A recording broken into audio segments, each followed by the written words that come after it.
and get up to 75% no-claim discount. Visit fbd.ie to request a quote. FBD Insurance. Support. It's what we do.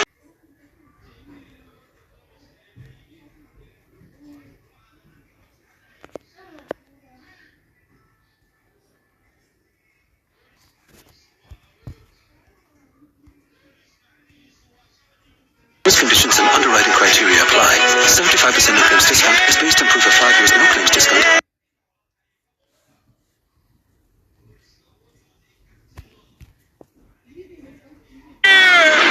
Which teams will stay on track? And who'll go off the rail? Get the Irish Sun for top transfer news, exclusive star interviews, and protect your sporting equipment from COVID-19 for up to 14 days with Guardsson Sport Disinfectant Treatment.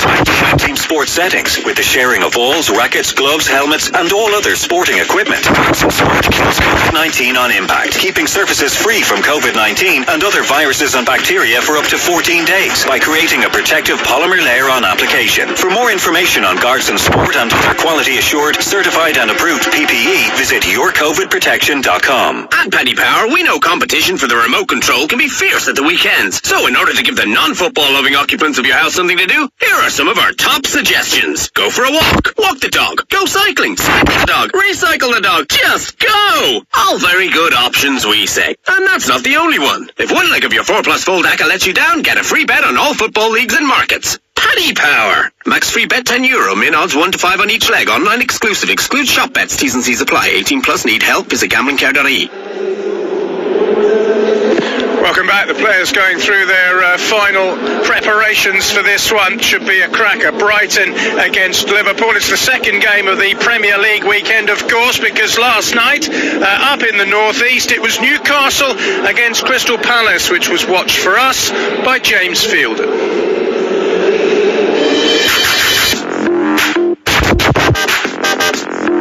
Joe Wellington coming forward here, and Callum Wilson's through, and he's put it into the net. Joe Wellington can't score, but he's straight behind the can, and Newcastle look to have nicked it late here in South London. Callum Wilson, the goal scorer. Well, we've done it a few times, to leave it there. It's not a bad trait to have, and it's the first time really in the game where I've seen the two strikers link up with that little bit of quality. Newcastle suddenly wants a second. They might have it. Joe Wellington away down the right hand side. He's running here. Scott Dan. Joe Wellington inside the box. Back onto his left foot. Is this his moment? It is. It's 2-0. Deflected in. And both strikers are on the score sheet. I'm disappointed we didn't do better. That's what I'm most disappointed. Newcastle did a good job of containing us and looking quite dangerous on the counter attack as well. But I thought second half we did mount enough attacks and have enough possession of the ball and look as though we might get in for chances. It's never going to be easy because they get a lot of players back behind the ball, but it's very frustrating to actually lose it. I'm delighted for the two of them. They've worked tirelessly and led from the front, and it's always good when you've got a goal scorer like Callum. And of course we can improve with the service into him, but overall I'm delighted for what has been a difficult week. I'm delighted the response that the players have showed again. Well, a game where the majority of the action was compressed into the last 2 minutes. Goals by Callum Wilson, his 7th of the season, and Joe Linton, I think it's only something like his 3rd Premier League goal in 40-odd appearances, but he'll be pleased to get that goal under his belt. Brings Newcastle up to 10th, above Manchester United, Arsenal and Manchester City. For Crystal Palace, it's a second successive defeat, having lost to Burnley on Monday. Dean, Newcastle, I don't think they're quite the Newcastle side that have thrilled us in previous generations, but Steve Bruce has done quite well up there to get them into a mid-table position, given the ongoing sort of unpopularity of the regime. I totally agree. I mean, I like Steve Bruce. I think wherever he's been, he's done a good job as a manager. He's never had huge resources, and it's the same in Newcastle. They're a big football club, but they don't spend a lot of money, so they're not the exciting Newcastle of the Kevin Keegan era. but they play off a good shape. They're disciplined, and I think Steve understands that. And in Callum Wilson, I think he's a fantastic signing. I think we mentioned it with Danny Welbeck. If they can keep Callum fit, he will score double figures at least, if not more. So if he's scoring, firing, and they can keep a good shape, to be in 10th place and finish mid-table, that's a successful season for Newcastle. Yeah, 7 in 10, I think, for Callum Wilson. For Crystal Palace, 3 defeats in 4, 2 in the row. They are 9 points above the relegation zone as it stands, but the bottom two play each other. If Fulham can pick up points this weekend, maybe Palace might be looking over their shoulders a little bit. And again, it's yet another match where no Wilfried Zaha equals no points for Palace. Yeah, they rely on him so heavily because he is a quality player, I must admit, and he is their spark. They just struggle to score goals, Crystal Palace. They're defensively sound. They're set up very well with an experienced player, experienced manager in Roy Hodgson. So I think they'll be okay. They're not the most exciting team to watch, but they're usually very reliable at home to get good results. But without Zaha, they're a different team, and they had opportunities first half with Carl Darlow made some good saves for Newcastle. So there was chances. I think they'll be okay, but they will be concerned because when you're not winning games and not scoring goals, it does put pressure on you. Yeah, well, looking ahead to the rest of today, we've got Brighton against Liverpool kicking off in about 15 minutes. The whole of that one live, of course. We've got every kick, every goal, every sending off, every penalty, everything throughout the entire season for you. Following us will be Manchester City against Burnley with Barry Swain and Kit Simon. City, of course, they've had a pretty wretched season. They're down in 14th place with only 12 points from 8 games. They've only scored 10 in 8 games. This is perhaps not disastrous, but it's pretty shoddy for a club of that stature with the manager they've got. It is. It's strange. It's really strange, to see Man City that low down the league with the players they have. But again, it's a common theme that we just speak about. They're not scoring as many goals as they normally do or should do, really, with the quality they have. They've had some injury issues. He's changed the team. They've been a little bit inconsistent. They've not picked up results and got many results. But with Man City that they can go and win 10, 12 games in a row. So I still feel they'll put up a title challenge. They're not the force they were. So I think, potentially could they invest in January? Who knows? Yeah. But they're not performing as Pep would expect them or want them to. So there will be some frustrations at that club at the moment. Now, of course, they've been linked with Messi again following him being left out of the Barcelona team in midweek. Burnley got a massive win, didn't they, on Monday night against Palace, their first win of the season. It took them out of the bottom 3. I don't know about you, but I don't see Burnley as potential relegation candidates generally, but they're another team that they haven't spent very much money at all. Got a good manager in Sean Dyche, but I think they probably want an easier game than City away to try and bounce back from. I think they do, but I agree with you. Burnley always seem to be okay. They all seem to find a way. They've not started very well, and that is definitely down to injuries. They've not had a settled team. Sean's not been able to put his best team out, but then players are gradually coming back now. And what Burnley do have in Chris Wood and Ashley Barnes and Jay Rodriguez, they have people to camp at the ball in the net. So, it's a tough place to go, Turf Moor. I'm sure they'll be fine, and they have a good season, but it's been a slow start for them, and it'll be a tough game against Man City today. Yeah. And that's followed by Everton against Leeds United. Tom Rennie and the former Leeds midfield player Sean Derry will be bringing you that one. Everton, of course, were the early season high flyers in the Premier League. They then lost 3 games in a row, but they got back to winning ways last weekend. Leeds have been exciting, but probably haven't picked up enough points yet. So Carlo Ancelotti will be looking at that and thinking Everton should get back-to-back wins. That's what they'll be looking to do. I think Everton will look at this game to see it as a victory and 3 points after a good win last week. And Leeds are an interesting team because they're so good to watch. They really are a good team to watch. They play fluent football. They're creative. But I think the season will be for them. It'll be a learning experience. They're going to have some excellent results, but then I think they'll get beat heavily a few times as well. So it'll be a bit up and down for them. But I seeing Everton win today. They're strong. They've started the season well. They've had a bit of a blip, but I think they're coming back now to being the team that can challenge for that top 6. And to round it all off, West Bromwich Albion against Sheffield United with Russ Hargreaves and Courtney Sweetman-Kirk. We've got a game there between two teams who haven't managed a single win between them. Only 4 points and 10 goals collectively between those two clubs in 18 games so far this season. I don't think it's too premature to call it a 6-pointer, and I suspect that the losers of that game, if indeed there is a loser, will begin to lose hope.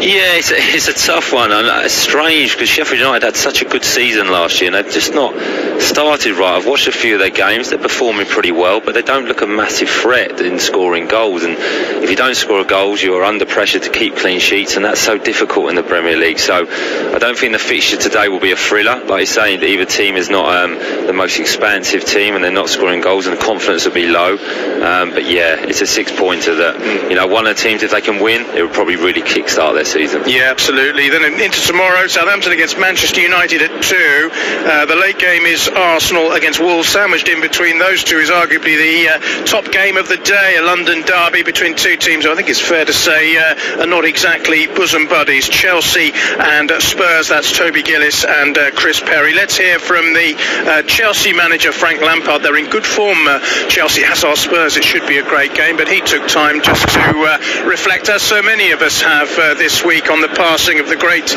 Diego Maradona, arguably the greatest footballer of all time. This is what Frank Lampard had to say about the Argentine genius. Diego Maradona was my idol growing up. He was a person that, well, I was always born into a football family, but he was the player on the world stage that made me fall in love with the game. I remember vividly moments of World Cups in my early years. I wasn't even that put out by the hand of God. I was as an England fan, but his individual brilliance overcame that.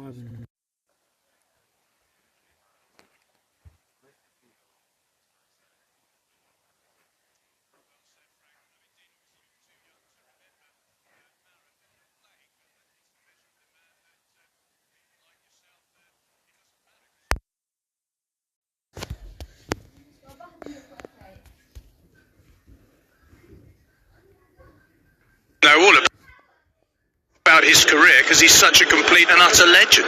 Well, he is, and like Frank said there, he's a footballing god. He is, arguably the best player that's ever played the game. If you watch him play, he's fantastic to watch. His movement, his dribbling is exciting. Everything you associate about football, and he's just an idol on and off the pitch. Every player that you speak to or they speak about him just has such admiration for him. So it's very, very sad news, obviously, with his passing. But what he gave to the game of football is, will it ever be repeated? I'm not sure, because what a fantastic player and so exciting to watch. Absolutely. I was a kid really, and I watched the 86 World Cup and the infamous hand of God, and I remember even then, we were angry about that goal, obviously, but then the second goal was just so unbelievable that you were just sort of sitting there shaking your head and thinking, well, fair enough, they've got a player that we can't touch and we're out of the World Cup. And of course they went on to win that World Cup. There will be a minute's applause before this game in memory of Diego Maradona. Talking of the game, let's hear from the two managers ahead of Brighton Liverpool, Graham Potter and Jurgen Klopp. There's never a good or bad time, there's just a time to play them, and our time is now, and we have to play well. They've got some problems, of course, but they've also got a lot of solutions, so we say, and world-class players still available for them. So and they'll be looking to bounce back, I guess, from the disappointment last night and build on what I thought was a fantastic performance against Leicester. They were the Premier League champions, they were the champions of Europe. Incredible manager, an incredible squad. My respect for them is huge, and therefore whenever you play them, you've got a massive test. Football playing side, the clear idea, adapt sometimes a little bit system-wise, but most of the time play the same system and stick to that and do that really well.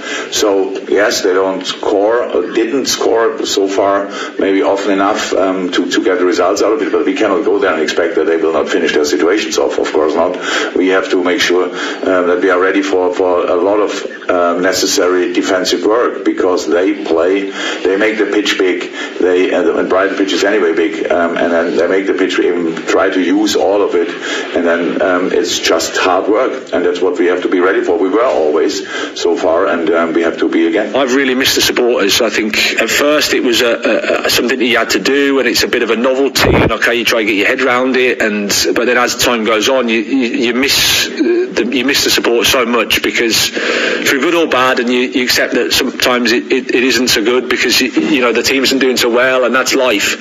But wow, the supporters are just incredibly important. I'm happy, obviously, that we can bring in 2,000 people. Nobody knows how long we can do that, but I don't even know in a moment for which game it would be the first time, and all these kind of things. But I just think we should discuss this not on the basis of an advantage or a disadvantage for this or that team, because the world is in a difficult place, and we all wait for small steps, and it's a small step in the right direction. That's how I see it. Yeah, I would totally agree with what Jurgen Klopp says there, and Graham Potter as well. I mean, both teams have home games next weekend, by which time it's possible that we could have 2,000 here and 2,000 at Anfield. I mean, it's a small step, but any fans, Dean, is going to make it more like a proper football match. It certainly will. The fans are the heartbeat of football, and that's the emotion of football. You want the fans in the stadiums as much as possible. Obviously, it's been restricted at the moment, and rightly so, for health reasons and for the care of everyone. But the sooner that we can get the fans back in the ground, the better, because as a player, when I played, you would feed off that vibe, you'd feed off that emotion. I'm sure every player misses that noise, like Graham Potter said, through the good and the bad, but fans are a huge part of football, and they've been sorely missed. Yeah, they certainly have. No fans today, of course, unfortunately. We're still in lockdown in the United Kingdom, which is a shame. It's a bright, crisp winter day on the south coast. The sprinklers are out ahead of the battle between Brighton and Liverpool. Liverpool will go to the top of the table if they win this one. If Brighton can win their first ever Premier League game against Liverpool, they would move up to level on points, would you believe, with Manchester City. The two sets of players are in the tunnel, and we're just about ready to go. It's all coming up live for you on Premier League Live.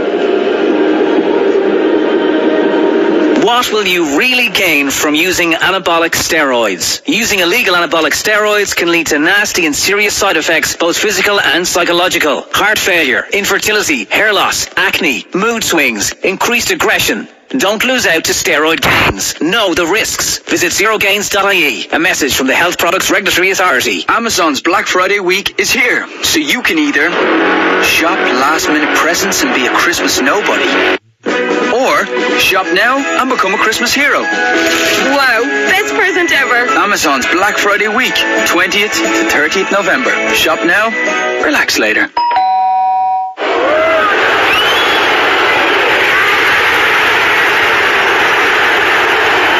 There's certain matchday sounds we are all missing. But there are others we don't have to.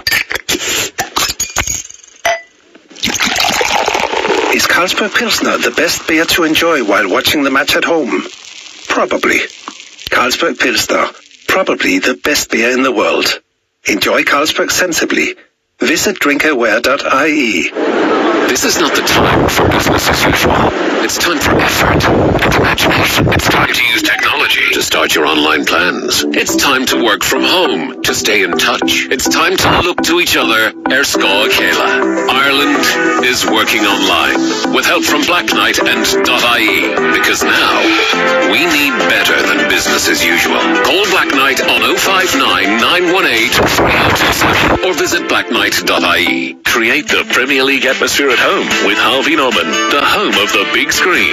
Feel like you're on the pitch with our stunning range of 4K smart LED and OLED TVs from LG, starting from just $449. Plus, hear every kick, save, tackle, decision, with LG's best-in-class soundbars. Get TV ready for all the big games with Harvey Norman. Shop online today or safely in our spacious stores. Harvey Norman, home of the big screen. As Ireland's homegrown insurer, FPD knows it's empowering when someone has your back. So switch your van insurance to us and get up to 75% no-claim discount. Visit fpd.ie to request a quote. FPD Insurance. Support. It's what we do.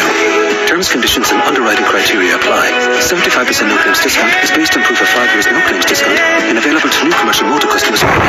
FPD Insurance Group Limited, trading as FPD Insurance, is regulated by the Central Bank of Ireland. Commercial motor insurance is underwritten by FPD Insurance PLC. 123inc.ie. Have your office needs covered. So whether you're an accountant, butcher, carpenter, dentist, electrician, florist, graphic designer, hairdresser, chartered fletcher, musician, optician, retailer, teacher, solicitor, web designer, or yoga instructor, we've got what you need. And we're cheaper than your current supplier. 123inc.ie. For home, for office, for less. You're listening to TalkSport's coverage of Brighton and Hove Albion against Liverpool from the Amex Stadium. I'm your host, John Anderson. Alongside me is the former Southampton, Leicester and Brighton midfielder, Dean Hammond. This is Premier League Live on what we hope is the last weekend of Premier League fixtures without supporters. Back in March was the last time an English crowd filled a stadium for a Premier League match. It's been too long, and hopefully in a week's time the atmosphere in all the grounds will be very different.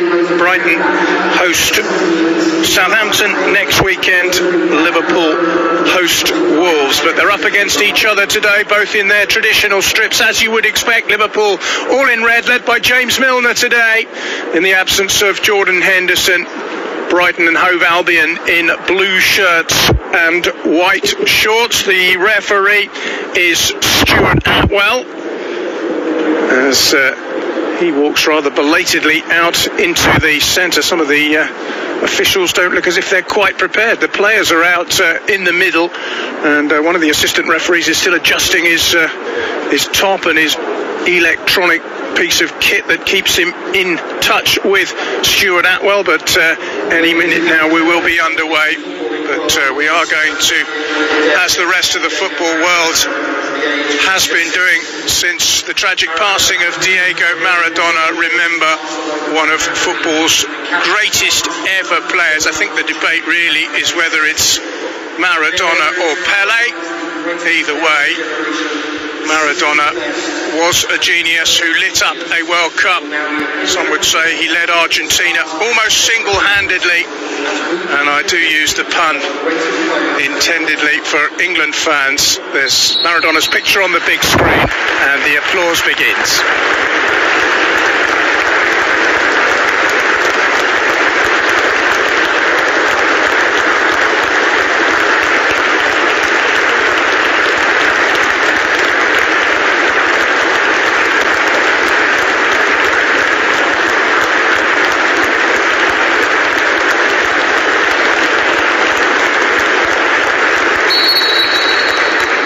Well, a minute's applause for Maradona in Brighton. 3 days mourning for Maradona in Argentina. That's what he meant to that particular nation. And to fans of Napoli as well, the Italian club who he steered to 2 Serie A titles. He remains a legend.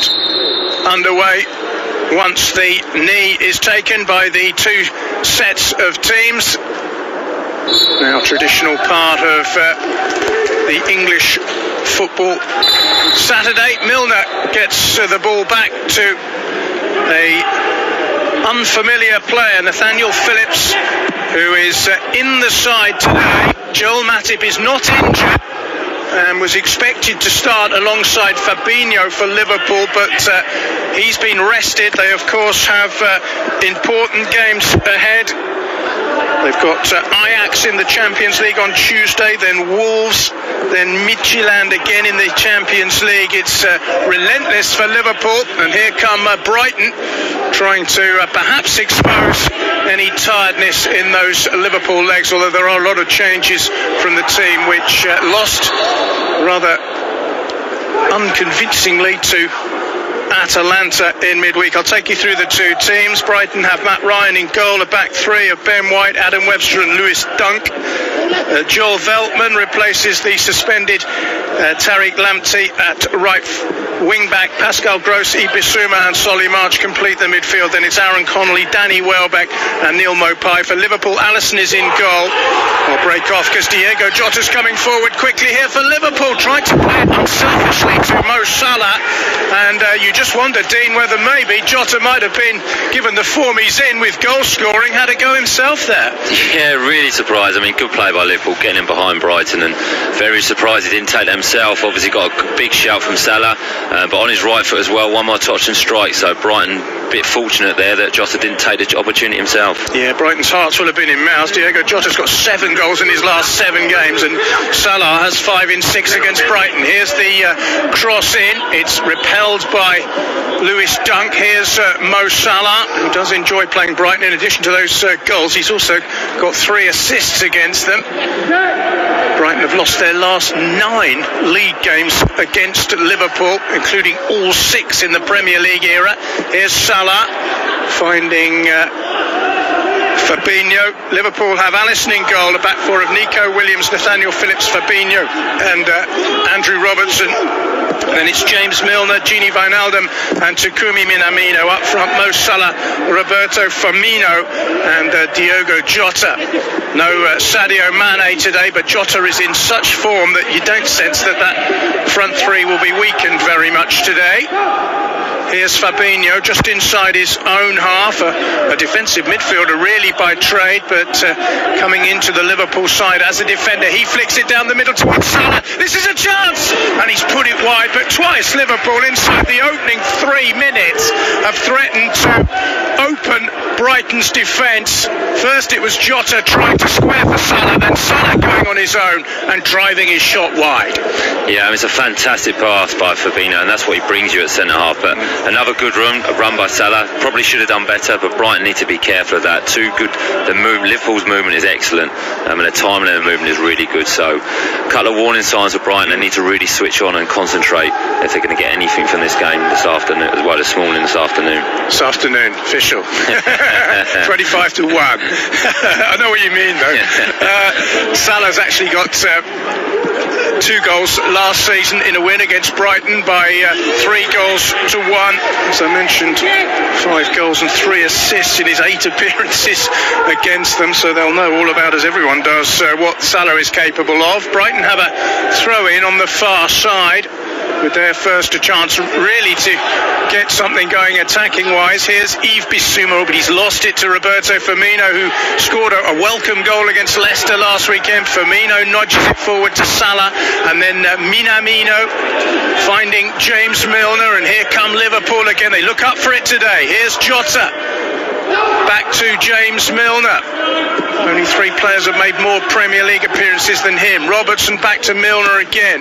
Cut out this time, though, by Veltman, who's in for the suspended Lamptey. Great tackle again by Fabinho, I should say. How much are Brighton going to miss Tariq Lamptey, Dean? He's been terrific this season. He really has, and they will miss that outlet because he can dribble the ball. He's very attacking. He's quick, so he gives you that option when Brighton do turn over possession, that they can get on the counter-attack very quickly. So they will miss him today, but it's an opportunity for Veltman, different type of player, but more defensively sound, which may be an advantage because Brighton are going to have to do more defending work today. Ball is played down the right-hand side. It's Nico Williams, the young right-back Welsh international. Plays it into Salah just outside the penalty area. Back it goes to Wijnaldum. And now Salah again comes out back to Nico Williams, looking to get a cross in. Can't at the moment. Solly March is in the way. Salah tries to play a low ball into the Brighton box, where it's dealt with well by the Seagulls, and Veltman will be able to try and get forward down this right-hand side, but then is fouled by Diogo Jota. Mentioned Nico Williams. Liverpool also have Nathaniel Phillips in their back four. It's only his 2nd Premier League appearance. He played against West Ham, made his debut in the FA Cup against Everton last season. He's had a couple of seasons on loan at Stuttgart as well, so he has played in the Bundesliga, so he's no stranger to Europe's top leagues. Here's Andrew Robertson, who helped Scotland reach the European Championships. Useful ball out towards Mo Salah. Really good clearing header by Matt Ryan, the goalkeeper. But here's Minamino trying to find Jota, who shoots first time. It loops up. You're beginning to think it's when, perhaps, rather than if for Liverpool, the way they've started this game. It does look like that. They look like they're up for the game. You mentioned that, John. They look like they're looking for that ball in behind from a deeper position. Aggressive runs, but they look like they're full of energy today and look like they want to put on a performance after that defeat against Atalanta in the week. Yeah, that was a poor performance. They've got a second corner already of the game, and we've had less than 7 minutes. James Milner, who will turn 35 in January, will take the corner kick, and Brighton will try and defend it, which they do through Ben White. In it comes again. It's a little bit deep this time. Firmino will keep it alive on the edge of the penalty area on the near side and find Robertson.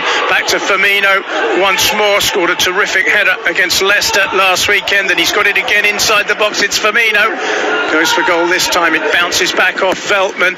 Robertson's very deep cross, and Phillips is there but can't find a decent touch. The tall central defender, big imposing figure. He looks like a centre half, doesn't he, with that beard and the height and the muscular strength. He does look like a more traditional centre half. You're right there. Unfortunate touch there. He looked like a centre half touch then when he tried to bring it down as well. So I think that's where Brighton can potentially exploit Phillips' inexperience. So it'd be interesting to watch him play today. Yeah, no Reece Williams, who potentially could have been put in that position, but he's been nursing a bit of a knock lately. He is on the bench though today. Here's Nico Williams, who in the continued absence of Trent Alexander-Arnold fills in at right back. Joe Gomez, Virgil van Dijk and Alex Oxlade-Chamberlain also missing for Liverpool. Diogo Jota's been go top of the league today, but I think that just shows what the season potentially could be like. It's a little bit crazy, you know. Them stats are good to know, but just shows there is some vulnerability at Liverpool. To be fair, 7 of them came at Villa, didn't they? Well, I suppose that does it in one game. Anyway, here come Liverpool again. They've been utterly dominant in the opening 9 minutes of this game. The game they traditionally win. Have to go back to 1982 for a league win for Brighton against Liverpool. They did win an FA Cup game 2 years before that, or after that, in 1984. Here's Veltman, just shapes to play it down the line. Instead, it's gone back to the goalkeeper, Matt Ryan, who's conceded 15 goals in his last 5 appearances against Liverpool. But here come Brighton, down the middle. This is a real chance, and it's been wasted. It was put wide by Aaron Connolly, back in the team, and after nearly 10 minutes of non-stop Liverpool pressure, Brighton were very, very close there. Excellent run by Connolly. And well, he should have buried this, shouldn't he? He should have done, and that's a great opportunity for Brighton. Good play by Maupay, putting Connolly through with his pace. One-on-one, had a lot of time to think about it, tried to put it in that far corner, curling that far corner, and quite couldn't do it. But, you know, they're the opportunities. If Brighton are going to win the game, they need to take, really, so be disappointed. Yeah, I agree. They're not going to get too many clear-cut chances like that. Connolly got 1 goal this season. That was in a win at Newcastle, which prior to the one at Villa last weekend was their only win of the season. Here they come again though. It's a little bit brighter from the Seagulls. Here's Veltman into Bissouma, centre midfield, plays it square and gets support here from Webster. Now it's Solly March, who scored a terrific goal at Villa Park to seal that win. At 11 minutes at the Amex, Brighton and Hove Albion 0, Liverpool 0. Liverpool dominant, but Brighton, you could argue, having the best chance so far. Ball is knocked forward by March, and again they've got a chance to get in behind here, this time with Maupay, who under pressure from Phillips sees the ball go over the line. But I think Phillips is going to be penalised there by the referee. It's going to be a free kick, I think, to Brighton on the far side. It was a bit of a clumsy challenge from Nathaniel Phillips, and just leant into Mopai and nudged him over. You can see why the free kick was given. Opportunity for Brighton then perhaps from a set piece to create some havoc inside the Liverpool box. Solly March is one of the players standing over the ball, but he's just walked away. There are 5 blue shirts, but they're outnumbered at the moment by red shirts in that penalty area. In comes the cross, and Phillips does well to get the header away. March knocks it back in. It's only half cleared by Liverpool. Chance here, and it's nodded away behind, but the whistle's blown for an offside. But once again, in a different sort of way, Brighton have created a little bit of panic in that inexperienced Liverpool back four. And I think that's what they need to do, John. I think they will get opportunities from set play today, and they're going to be really important, because one thing team, they're a big team and they're physical, so if they can get a good delivery in the box, they're going to get opportunities, and it could be the best chance for them to score today. Only beaten Liverpool twice in 22 league meetings in history. Here's Veltman, away by Fabinho. Header is won by Brighton, but ball is then flicked through to Welbeck. Out comes Alisson as the ball was knocked forward towards Mopai. That looks like a route to goal for Brighton, because on a couple of occasions they've managed to bisect the two Liverpool central defenders, one of whom, Phillips, is enormously inexperienced, and one of whom, Fabinho, good player though he is not a natural defender.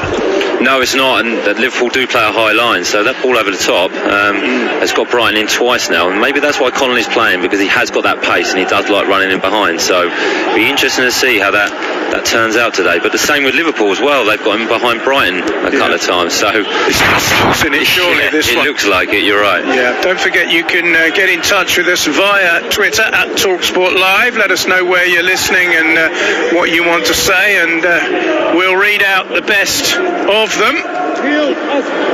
13 and a half minutes gone, goalless at the Amex so far. Don't forget we've got Manchester City against Burnley coming up straight after this one, then Everton Leeds, and then the basement battle, West Brom against Sheffield United. That's all coming up on your Premier League Saturday. Here's Fabinho for Liverpool, deep inside his own half, and Alisson has come out wearing his black Liverpool kit to almost midway inside his own half to launch it forward.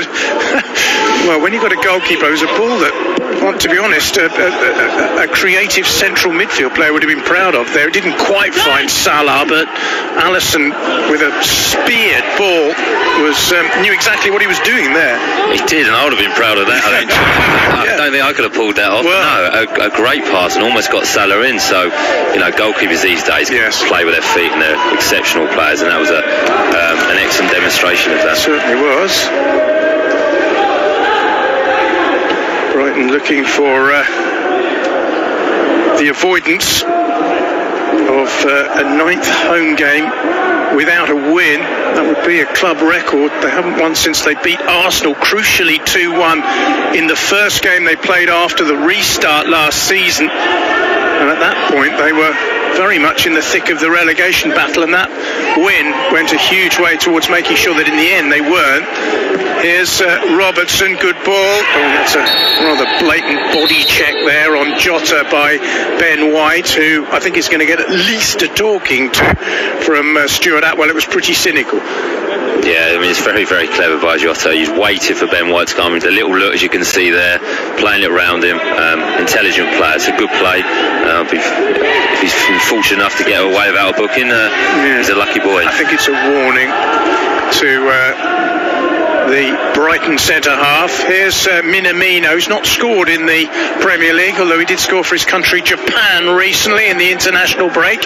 Liverpool try and get it across field, but the ball is intercepted. Here's Welbeck trying to find Mopai, who steers it backwards, and Veltman has it on halfway near side, finds White, who clips it forward. It's asking a lot of Mopai to get to that one, and he's not going to, although Alisson hoped that the ball would bounce into his area, but it didn't, so he had to just clip it with his right foot out of.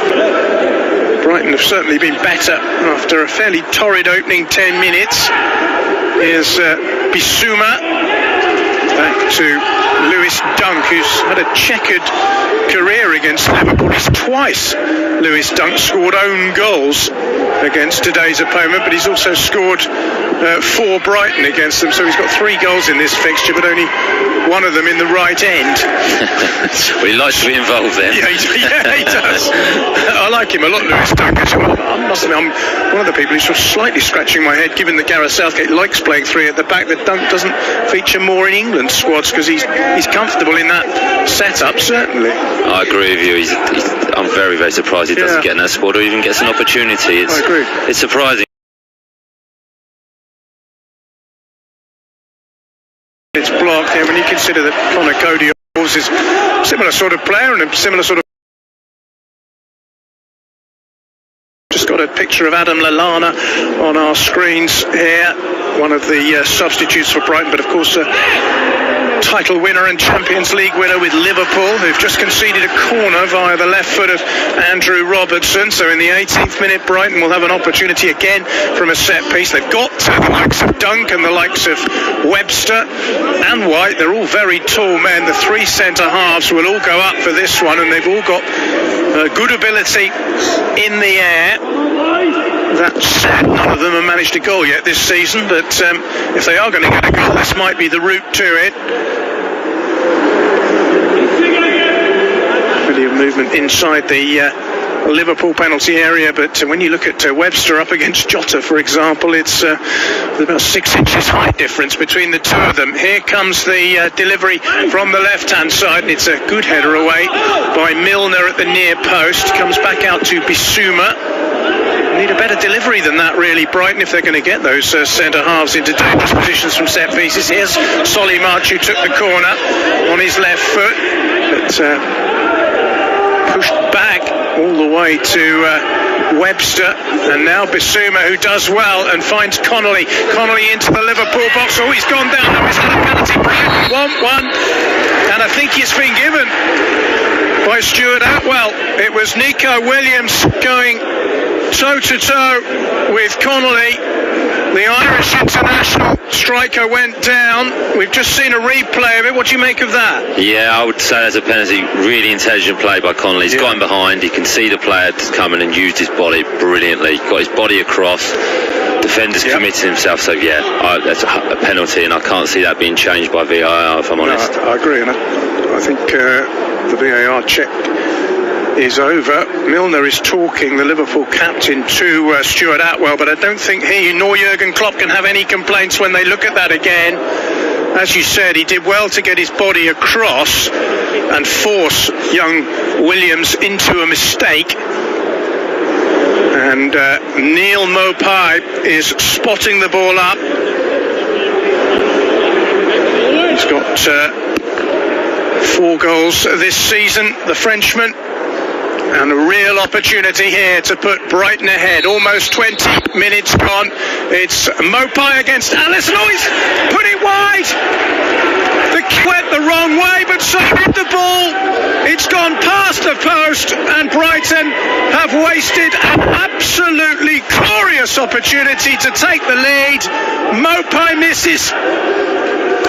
Well, it's another chance of Brighton. They could be 2-0 up, and he's done everything right. He's sent the keeper the wrong way. He's just tried to put it too far in the corner, tried to be too precise, and he's searching for that goal after not scoring for a few games. So disappointment there, and Brighton can't keep missing their opportunities if they're going to try and win the game, and it's probably one of the reasons why they are at the lower ends of the table. Yeah, I couldn't agree more. They've missed 2 really good opportunities, and well, it was low and hard, and he put it the right direction in terms of where the keeper went, but he put it too far across to the right, and that is a huge let-off for Jurgen Klopp and Liverpool. It stays at 0-0. No doubt that the penalty award was a correct one. The penalty itself was a poor one, and Brighton have given it away. Now they'll be kicking themselves if Liverpool come back and score here. It's Salah finding Jota, the former Wolves man who scored twice for Wolves against Brighton last season, finds Minamino. Out he goes to Nico Williams, who'll be the most relieved man at the Amex Stadium. Minamino again.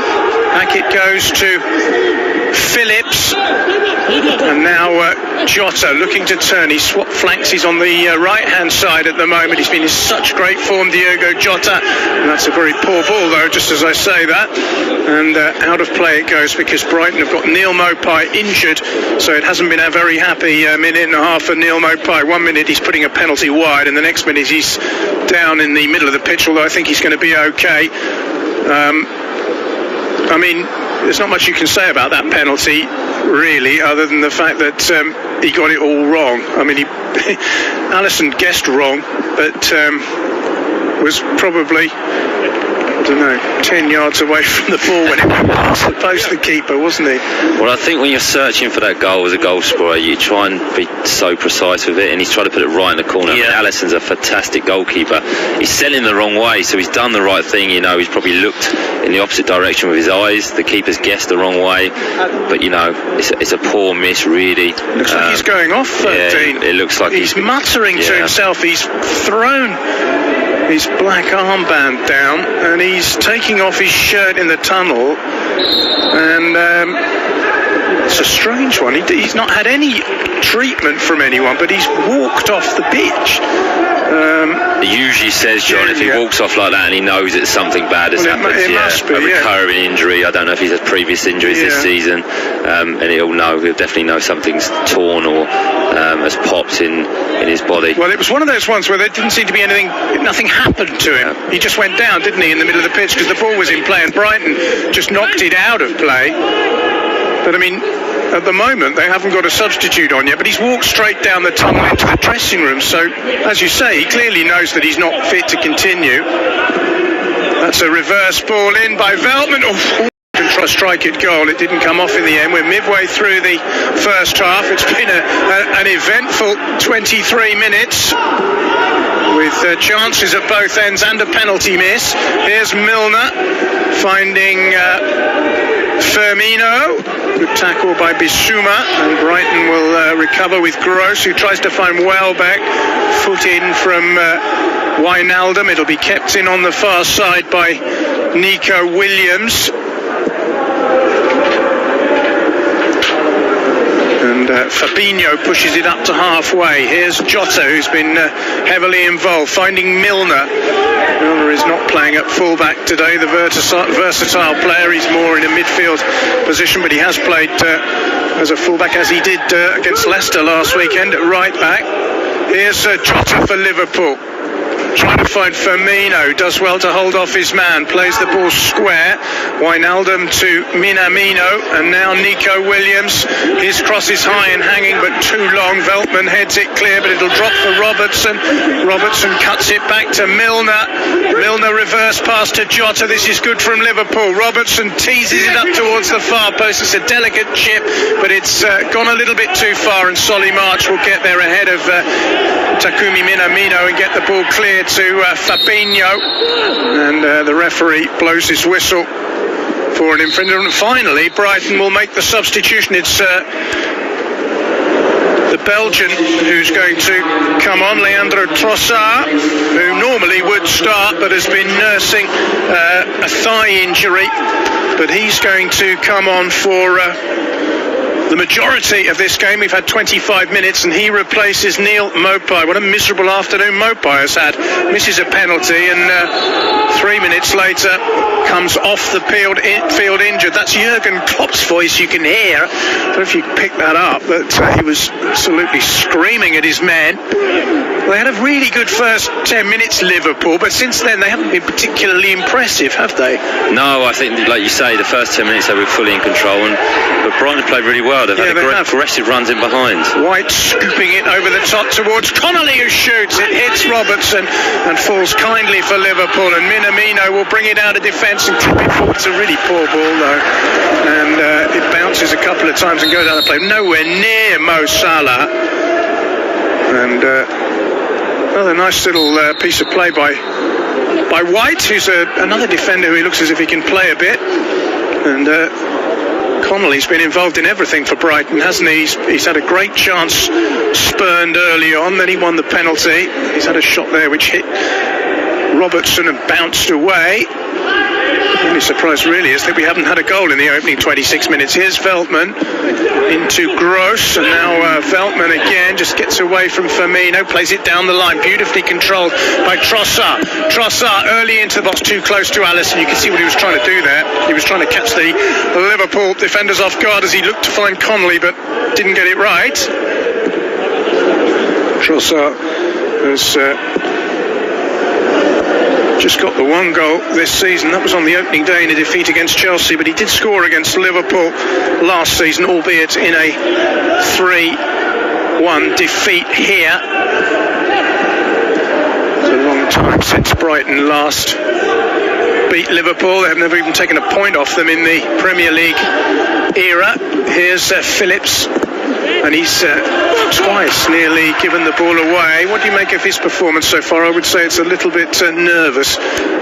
Yeah, I would agree with you there. It does look on the ball, he looks a little bit nervous. He's been caught out of position when the Brighton, especially Connolly, has got him behind with some intelligent runs. So, you know, it's been a bit hit and miss so far for Phillips, and you know, Brighton have played on that. They would have been aware of that.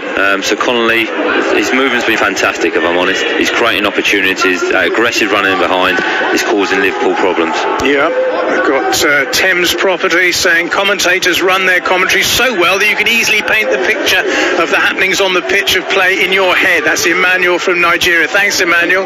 Checks in the post. It's been a good game to commentate on so far. Plenty happening, and quite a lot of goal-mouth action, a bit of drama with the penalty, of course, as well. But it's still now 28 minutes gone at the Amex as Liverpool try and come forward, but the ball is put out of play. They've got a bit ragged, Liverpool, in midfield, haven't they? Klopp is not happy, is he? They've been sloppy, really sloppy after that really positive start.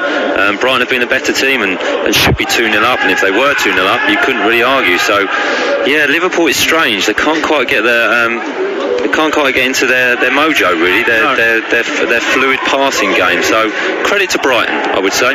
Yeah, Brighton start the day 5th from bottom in the Premier League, but boosted by that win against Aston Villa last weekend, which, as Liverpool found out, is not always the easiest place to go. Long ball forward by Liverpool, dunks underneath it, good header back to Matt Ryan. The two of them combining, as they so often have. Both of them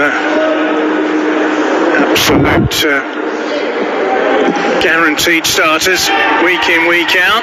Long ball forward by Brighton. Fabinho's across, nods it out of play from Connolly. Connolly's done well. He's worked really hard.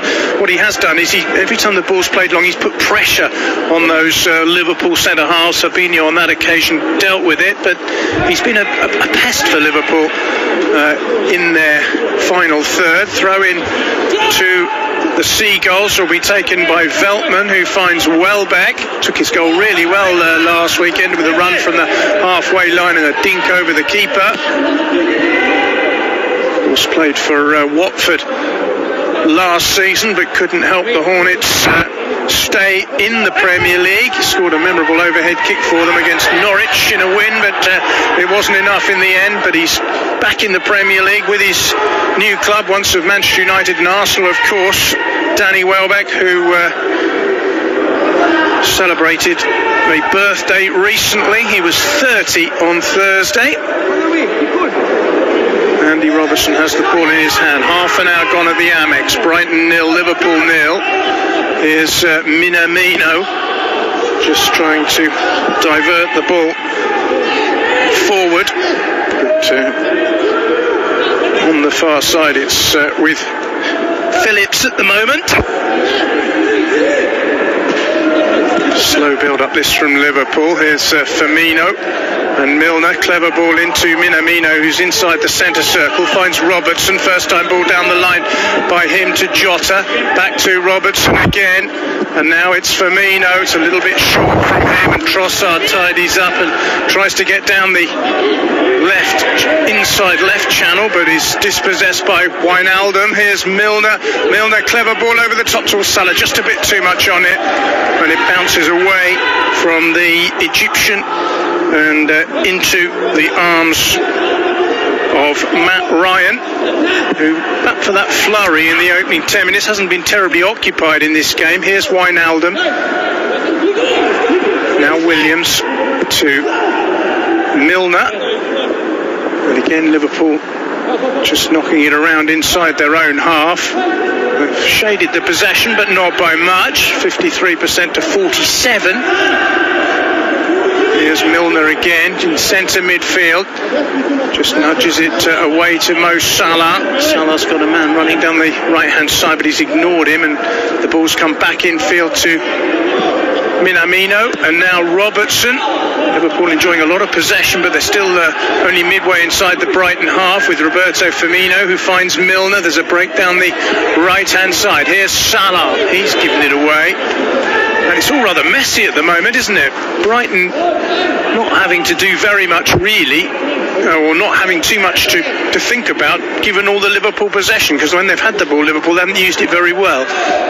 Yeah, I think Brighton are very comfortable with Liverpool just passing the ball around in front of them, really. And they tried to get behind, and that's where Liverpool been sloppy. That final pass, losing possession, trying to slip a play in, like Mo Salah did there. So, Brighton will be happy with this. Let Liverpool have possession, and when it gets into the dangerous area, they'll press them and win the ball back and counter-attack them. Yeah, Graham Potter will be furious that they're not leading. Here's Nico Williams, wearing number 76, but playing a loose pass across midfield, which Brighton intercept. Here's Connolly, who's been excellent, and he's played it forward to Trossard, who shoots from an angle and holds his head as the ball goes wide of the same post from which Neil Maupay put the penalty wide. This was a much more difficult attempt. Decent effort. I think Alisson always knew that was creeping past his left-hand post. Yeah, he did, but it's good play again by Brighton. They've won the ball back in the middle of the field. They broke quickly. Connolly, another great pass forward. Trossard got it back onto his right foot, tried to cut it in a far corner, but again, another opportunity for Brighton. Now then, here's Salah on the break, and into the net from him, and Liverpool in the twinkling of an eye, route one, and Mo Salah down the middle has converted, as he so often does. It's his 11th goal of the season, his 6th in 7 Premier League games against Brighton, and after the home side had looked as if they themselves might break the deadlock, it's Liverpool who's done it, and it's the familiar face of Mo Salah who celebrates. Brighton 0, Liverpool 1, but was it offside? Well, it looks very close, John, but that's the difference. That's the difference between a top team and the teams lower at the end. They get an opportunity and they score. Top striker, Salah, through on goal. Not the most tidiest finish, but an excellent finish, and 1-0 Liverpool, and that is the difference. Yeah, it was one touch with his head, one touch with his right foot to set him up, and then he's put it in with his left foot. But the question is, was he offside? And I think he is. I've got a feeling, well, we're looking at one of these lines that confuse us. Basically, it looks to me, in the old money, he's level with the last defender. The question is whether he's fractionally in front of him. Nothing I'm seeing, Dean, is telling me anything about whether this is offside or not. I mean, we're looking at the right foot of Ben White and the left foot of Mo Salah. Now, a line drawn between those two shows them to be completely level. I mean, you can't. Who can decide? How can you say? You can't say. It's impossible. So you give the goal. Oh, hang on. I think it's going to be given offside. I mean, that's so close. No goal is the decision. Well, again, it's another one where we will be debating VAR again this weekend. I mean, when you were playing, right? Position like that goal would have been given because you would have been deemed level with the last defender. The difference now is that Mohamed Salah's left toenail is slightly further forward. I mean, literally. It's not a good advert for VAR, is it? That to me should have been given. It hasn't, though. Anyway, here's Welbeck trying to get forward for Brighton. So both teams have had a let-off.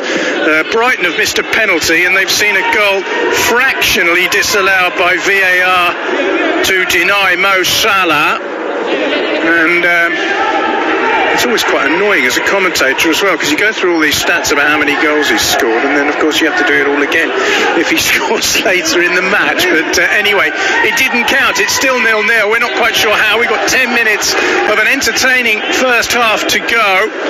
Mo Salah is looking rather wistfully across the pitch now. I don't think VAR was brought in to make those sort of decisions. To me, you're offside if you're gaining some sort of advantage over the defender by virtue of your position. If you're absolutely level with him and it's millimetres, I can't see how it is. Am I right? Would Salah in that situation have any advantage whatsoever over a defender?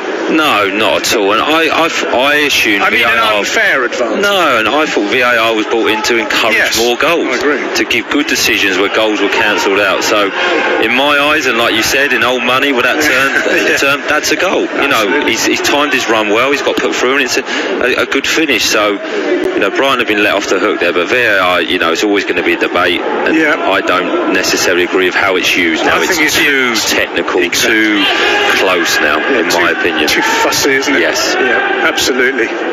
But we're stuck with it. I mean, you talk about VAR was brought in to encourage more goals. The only goals it does encourage is penalties, of course, isn't it? Which we've had one already today. Albeit that was a good decision. I'm not sure you needed VAR for that one, but anyway, it's still goalless.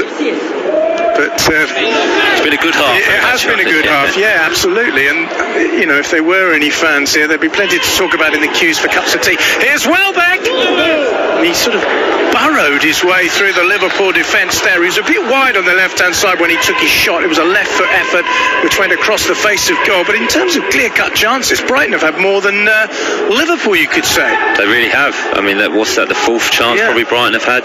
Two really clear-cut chances. But that's what Danny Welbeck's all about, you know, clever movement, bundling his way through, being positive, getting a shot at goal. Not the best shot, but that'll build his confidence up.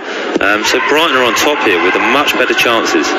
Yeah, they certainly are. The ball is with Allison, who looks to drive it forward. There's a long chase back for White, who gets it back to Ryan. Rafael Ivan, I think, agrees with us. He says, this is ridiculous. That was a goal. VAR is ruining football. I'm not a Liverpool fan, but come on. Listening from California, I agree with you, Rafael. I think you're absolutely spot on. It's interesting that, you know, obviously, when it's your own team, you don't necessarily think rationally, but he's not a Liverpool fan, and like us, he thinks that's an absurd decision. Anyway, here's Bissouma for Brighton and Hove Albion, finding Trossard on as a substitute for Mopé, and finding Solly March over on the left-hand side. March trying to take on Williams, can't get past him at the moment, has to come back, and rolls it back to Webster, who finds White. White is just inside the Liverpool half in a central position, plays it out to Joel Veltman, and back to White, and it's going to come all the way back to the goalkeeper, Matt Ryan, who's only kept 2 clean sheets in his last 9 games, so he'll be pleased to have got to 40 minutes without Liverpool having put it past him, or at least not legally put it past him. Here's Welbeck again, who's been a bit more lively in the last 10 minutes or so. He's been caught in a sandwich there between Minamino and Fabinho, and Liverpool concede a free kick. The false 9 tells us whatever happened to Clear and Obvious. Great work, guys. That's Dave in Grand Rapids, Michigan in the United States. Yeah, that's, again, this is another one. You know, is it a clear and obvious error by the linesman? I suppose in offside they would argue that it's black or white. It's either offside or not. I know that secretly or privately some referees don't like it, but they have to do it because those are the instructions they've been given. Well, that's what I was going to say. It'd be interesting to hear the view of the referees and the assistants. Is it it's definitely taking a responsibility away from them. They're probably not enjoying their job as much as, or their career as much as they can. They get stick for making the wrong decision, but it keeps the game exciting. That's what I used to like. Yeah. The talking points over the excitement. Yeah. And like you say, all we're now is talking about VAR and whether that's a goal or not a goal, or the technology. Yeah. Is he offside? Is he not offside? Is it handball, not handball? So, yeah, we've got some angry listeners. James Pickard, VAR has blistered my brain yet again. All the best from Tampa in Florida. Enjoying your wonderfully colourful commentary. Thank you very much. Ike or Ike Yegoala. The referees are trying to call offsides like goal line technology. The pursuit of perfection is really muddying the sport. I totally agree with you. I mean, goals are being disallowed now on the strength of geometry rather than anything in the spirit of the game, aren't they? So clearly, I mean, it's not just me. The listeners too are frustrated by what's been going on. Here's Firmino trying to clip it forward, intercepted by Webster, but it's seized upon by Liverpool. Here's Jota. He tried to lift it over Lewis Dunk, but Dunk cleared only as far as Sano shoots, or rather Minamino who shoots, and it's gathered by Matt Ryan. It was an opportunity there for Liverpool, but one which the goalkeeper saved quite comfortably. He was trying to swerve it inside the post. Meanwhile, we've got another injury to Brighton. I think it's Bissouma who's gone down injured. They have, of course, already had one enforced substitution with Neil Maupay breaking down and being replaced by Leandro Trossard. From what we can see, Bissouma was pointing to his hip area as we watch a replay of the penalty award, and then the penalty miss. It doesn't get any better, does it, when you look at it from behind that Neil Maupay close-up of Graham Potter, who's looking at the ground as if to say, I simply cannot believe he's rolled it wide. Bissouma continues to receive treatment. Izoboye, hello guys, it feels good to listen to you entertaining me on a Saturday afternoon. I can see Liverpool dropping points today. I'm a Chelsea fan and see us taking all three against Spurs tomorrow. Izoboye is from Port Harcourt in Nigeria. That'll be a cracker, Chelsea against Tottenham. We've got that one for you tomorrow afternoon. It's a 4:30 kickoff London time. Toby Gillis and the former Tottenham defender Chris Perry will be bringing you that one. Without doubt, the game of the day. Oh, here's a dissenting view from the norm. DJ Keefe, Arsenal fan in Miami, definitely offside. But had it been Brighton, I would have said goal. Love football. This is what I meant about fans always, whenever they complain about a penalty decision, if it's given against them, if it's given to them, they wouldn't complain at all. But I mean, that's part of the fun of being a football fan, isn't it? It definitely is. Yeah. But no, it's good to have the debate about it. I'm keep them coming. I'm interested to hear what people think about this. It's it annoys me slightly. As you said, we don't want to spend all weekend talking about VAR, do we? We want to talk about the game. We want to talk about players. We talk about goals and skill, but you know what's going to happen. Those programs, they're all going to be, we're all going to be looking at that straight line between White and Salah all weekend, aren't we? Well, it will take, like you say, it will take away from discussing about the game, and the players and the tactics and the managers and who's won the game. So I'm with you on this, John. VAR has come into the game. We have to kind of deal with it and get used to it, but I'm sure there'll be some changes along the way. I'd like to see a little bit more indecision. That's the excitement in the game. Yeah, I agree. I just think it's too draconian. To me, I would say offside is offside where a striker is gaining an unfair advantage by being in front of the defender. It's not like a 100 metres race where a hundredth of a second is crucial. Anyway, here's a solid march for Brighton. Can they finish the half in style? Trossard tries to cross. Minamino chests it down and then clears, but back come Brighton. Lewis Dunk picking out Veltman, who finds Pascal Gross. Gross shrugs off the challenge and finds Veltman again. We're up to 45 minutes. There will be a reasonable amount of stoppage time, I think, as the ball goes in towards Welbeck, and Fabinho very cleverly gets the ball away from him defensively. Just for a moment there, it looked as if Welbeck might get past his man, but Fabinho made a good covering challenge, and we're going to get a free kick to Liverpool on the near side. Only 2 minutes to be added on, but the first yellow card of the afternoon is going to be shown by the referee, Stuart Atwell, and Joel Veltman is its recipient. Yes. Oof. Well, I don't think it was malicious, had it been. He came over the top and he stood right on Firmino's foot. Now, to me, that didn't look like a nasty studs-up red card challenge, but it was definitely a yellow. Yeah, I agree. It's definitely a yellow. It's a fair attempt for the ball, just mistimed. An aggressive attempt for the ball. But I agree with a yellow card, but not a red card. Absolutely. Here's Milner.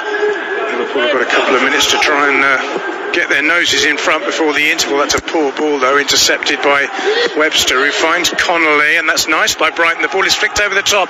Trossard challenges. That's excellent play by Wijnaldum. Coming back in one movement, he controlled the ball, veered it away from the dangerous Connolly, and cleared it as well. And that's been a fascinating half. As I say, no shortage of talking points. Brighton missing a penalty through Mopai. Liverpool denied a goal by a fractional offside against Salah. Firmino doesn't get a touch, but it comes through to Minamino, who finds Andrew Robertson just inside the Brighton half. Minamino is on halfway, just finds his way past Welbeck, chips it over the top to Robertson. Robertson tussling with Veltman. Veltman has won the challenge, and Robertson pulled him back anyway, so it's going to be a free kick to Brighton and Hove Albion. Abby Mickey does make a fair point, and I agree with you, I suppose, and this is what I think the lawmakers would tell you. Abby says that's offside. It doesn't matter if it's close or not. I mean, you're right. I mean, in the letter of the law, you are right, but I think sometimes you have to think about the spirit of the game. Yes, I mean, if it can be conclusively proved that you're offside by a millimetre, then technically you're offside, but really, I mean, to me, as I say, I don't think that is in the spirit of the game. Anyway, half-time, and it's goalless. Not quite sure how. Jurgen Klopp's gone trotting off down the tunnel as if he's preparing to deliver quite a speech. Liverpool conceded a penalty. Nico Williams bringing down Aaron Connolly. That penalty was missed by Neal Mopai, and then Mohamed Salah had a goal disallowed by another one of those fractional VAR offside decisions. And so at half-time at the Amex Stadium, it is Brighton and Hove Albion 0, Liverpool 0. You're listening to Premier League Live.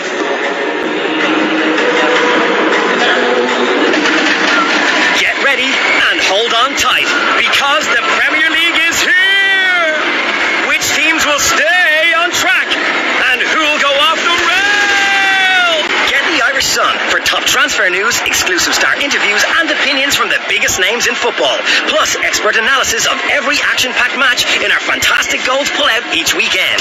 Stay up to speed, because you never know what the Premier League is going to throw up. Pick up the Irish Sun today. Introducing Guardson Sport. Protect your sporting equipment from COVID-19 for up to 14 days with Guardson Sport disinfectant treatment. Ideal in team sports settings with the sharing of balls, rackets, gloves, helmets, and all other sporting equipment. Guardson Sport kills COVID-19 on impact, keeping surfaces free from COVID-19 and other viruses and bacteria for up to 14 days by creating a protective polymer layer on application. For more information on Guardson Sport and other quality assured, certified and approved PPE, visit yourcovidprotection.com. Create the Premier League atmosphere at home with Harvey Norman, the home of the big screen. Feel like you're on the pitch with our stunning range of 4K smart LED and OLED TVs from LG, starting from just $449. Plus, hear every kick, save, tackle, decision with LG's best-in-class soundbars. Get TV ready for all the big games with Harvey Norman. Shop online today or safely in our spacious stores. Harvey Norman, home of the big screen. Let's talk about you looking after your business. Ford, looking after your vehicle. Let's talk hassle-free Ford leasing. Just a fixed monthly payment, no motor tax to deal with, and no maintenance or servicing to pay on selected plans. Get the Ford Transit Custom from €290 per month. Hassle-free Ford lease. Now we're talking. Search Ford Lease or text Ford to 50015 to speak to us about leasing your next vehicle. Text cost a standard rate. Price quoted for Transit Custom Base with no maintenance. Over 4 years with 3 monthly rentals in advance. 20,000 kilometres per annum. Business users only. Price excludes VAT. Ford Lease is provided by Merriam Fleet Management, trading as Ford Lease. 123ink.ie for all your home office needs, including printers, ink, toners, paper, label markers, binders, pens, pins, batteries, boxes, chalk, compass, files, memory sticks, highlighters, glue, notepads, pencils, Whoa!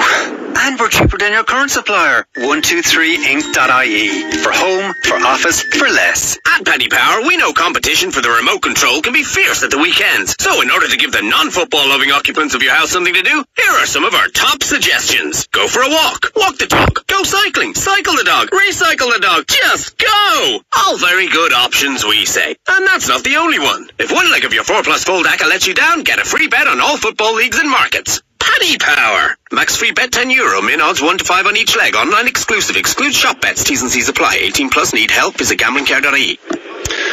Welcome back. Well, at half-time at the Amex, it's Brighton 0, Liverpool 0. Not sure how.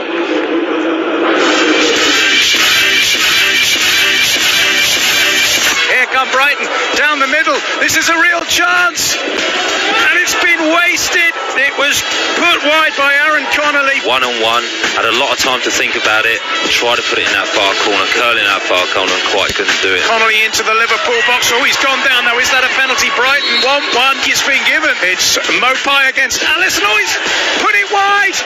The keeper went the wrong way, but so did the ball. It's gone past the post, and Brighton have wasted an absolutely glorious opportunity to take the lead. Mopai misses. It's another chance of Brighton. They could be 2-0 up, and he's done everything right. He's sent the keeper the wrong way. He's just tried to put it too far in the corner, tried to be too precise. And now then, here's Salah on the break, and into the net from him. No goal is so the decision. Close. Well, again, it's another one where we will be debating VAR again. Both teams have had a let-off.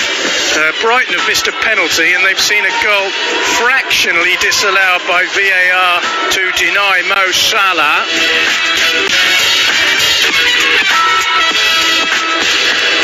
Well, it was an entertaining first half. We didn't get a goal, but not for the want of trying. Two decisions really deemed to reflect on. One, the penalty, which was correct, and VAR did its job. It was clearly a foul. And another one we'll probably debate more lengthily was the offside against Salah, which to me, yes, all right, he was technically in the laws of physics offside, but in the spirit of football, I think the goal should have been given.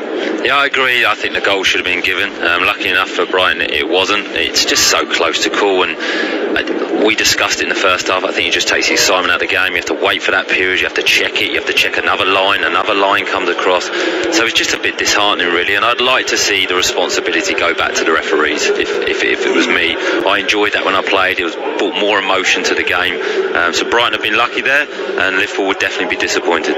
What do you make of Liverpool overall? I mean, they started very, very strongly indeed, but to be honest, if that Salah goal had stood, personally, I'd like to have seen it stand for the good of the game, but in terms of this game, I think Liverpool would have been rather fortunate to be in front, because Brighton have played well. They would have been fortunate to be in front. You know, Liverpool started well, they were comfortable, and then became a little bit sloppy, really. I don't know if that was because Brighton improved. Brighton have been excellent on the counter-attack. The direct balls in behind, the aggressive running from Connolly in particular has created opportunities and caused problems for Liverpool. And Brighton have been a better team, really, better chances. Should be 2-0 up, at least 1-0 up with the penalty.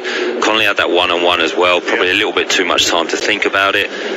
But Brighton will be disappointed, and I think Liverpool will be relieved. And the unfortunate thing is, we all know Liverpool are going to get better. Yeah, well, that's true. Jurgen Klopp went storming off down the tunnel as if he was prepared to make a fairly angry half-time speech. Is that what you would expect if you were sitting there? I would definitely expect that. I think there'll be a few home truths said. I would expect maybe a change as well at half-time.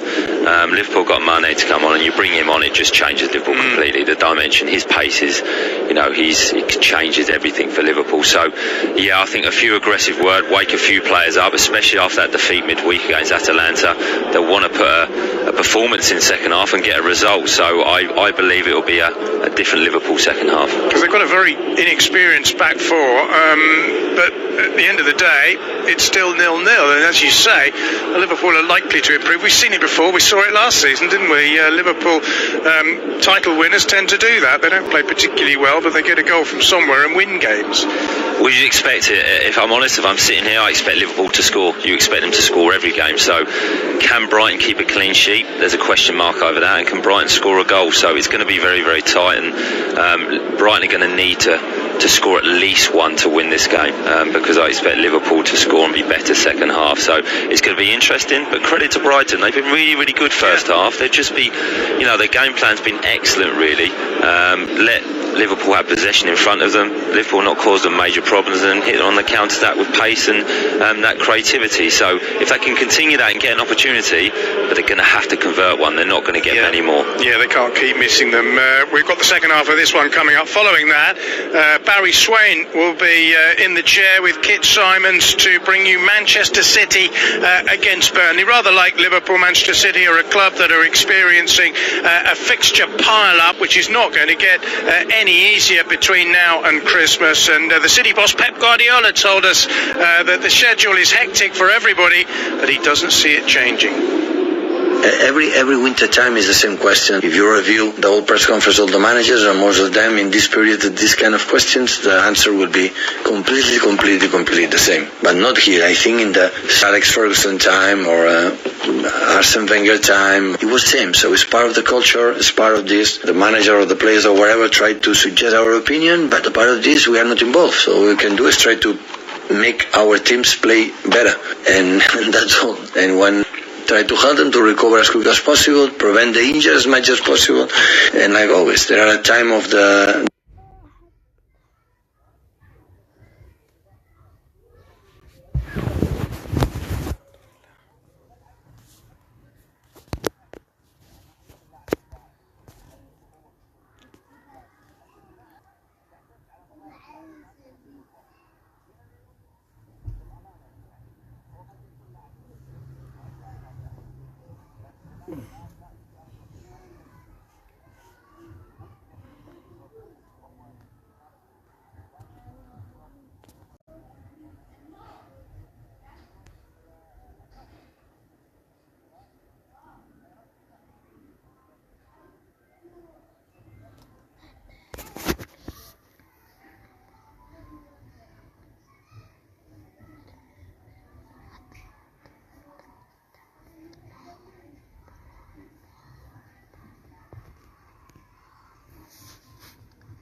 The legal tread depth limit of 1.6 millimeters. ITIA expert technicians will carry out a free tire safety check to ensure your tires are safe and legal. Visit itia.ie to find your local expert. As Ireland's homegrown insurer, FPD knows it's empowering when someone has your back. So switch your van insurance to us and get up to 75% no-claim discount. Visit fpd.ie to request a quote.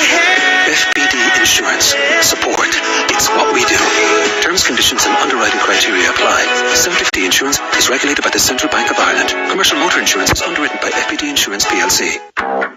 Upgrade your home viewing experience at Curry's PC World. See every tackle, shot and goal in crystal clear definition with our huge range of the list to market large screen TVs with massive savings. Like save up to €130 on Samsung 4K TVs from only $459 and get your TV for half price. 1 in 20 win half their money back. Buy any LG OLED TV to enter with prices from just $1,249. Shop the full range online at currys.ie. Get ready and hold on tight because the Premier League is here. Which teams will stay on track and who'll go off the news, exclusive star interviews, and opinions from the biggest names in football. Plus, expert analysis of every action-packed match in our fantastic goals pull-out each weekend. Stay up to speed, because you never know what the Premier League is going to throw up. Pick up the Irish Sun today. Introducing Guardson Sport. Protect your sporting equipment from COVID-19 for up to 14 days with Guardson Sport disinfectant treatment. Ideal in team sport settings with the sharing of balls, rackets, gloves, helmets, and all other sporting equipment. Guardson Sport kills COVID-19 on impact, keeping surfaces free from COVID-19 and other viruses and bacteria for up to 14 days by creating a protective polymer layer on application. For more information on Guardson Sport and other quality assured, certified and approved PPE, visit yourcovidprotection.com. At Paddy Power, we know competition for the remote control can be fierce at the weekends. So in order to give the non-football loving occupants of your house something to do, here are some of our top suggestions. Go for a walk. Walk the dog. Go cycling. Cycle the dog. Recycle the dog. Just go! All very good options, we say. And that's not the only one. If one leg of your 4+ fold ACCA lets you down, get a free bet on all football leagues and markets. Paddy Power. Max free bet €10. Min odds 1 to 5 on each leg. Online exclusive. Excludes shop bets. T's and C's apply. 18+. Need help? Visit gamblingcare.ie. You're listening to TalkSport's coverage of Brighton and Hove Albion against Liverpool from the Amex Stadium. I'm your host, John Anderson. Alongside me, the former Southampton, Leicester and Brighton midfielder, Dean Hammond. This is Premier League Live. Goalless at half-time. Jordan Henderson is going to be brought on by Jurgen Klopp, not deemed enough to start the game, but Klopp wants to see something different in the second half, and Jordan Henderson is just trotting onto the field of play at the Amex Stadium, just doing his final little bits of warm-up before the second half gets underway. He's taken the captain's armband off James Milner.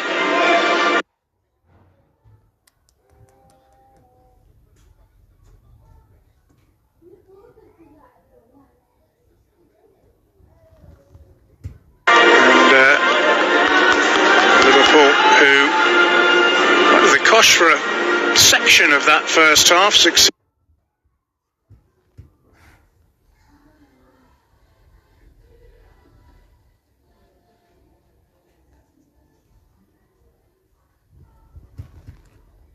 He survived the penalty miss and saw a goal disallowed controversially. We're underway in the second half. Liverpool all in red, Brighton in blue and white. Jordan Henderson introduced for the second period. Who will grab the spoils in this one? Liverpool have got 9 consecutive wins against Brighton, who haven't beaten them in any competition since 1984. That was a bit of an FA Cup shock in the days when Liverpool were very, very strong as they are now. Nico Williams, incidentally, is the player who has made way for Jordan Henderson. So it's going to be a bit of a change as well. It looks like Milner, Dean, has gone to right fullback, where of course he's well capable of filling in. Yeah, he adapts well, James Milner, brilliant player, and Jordan Henderson coming on will just bring that leadership, bring a bit of calmness to Liverpool, try and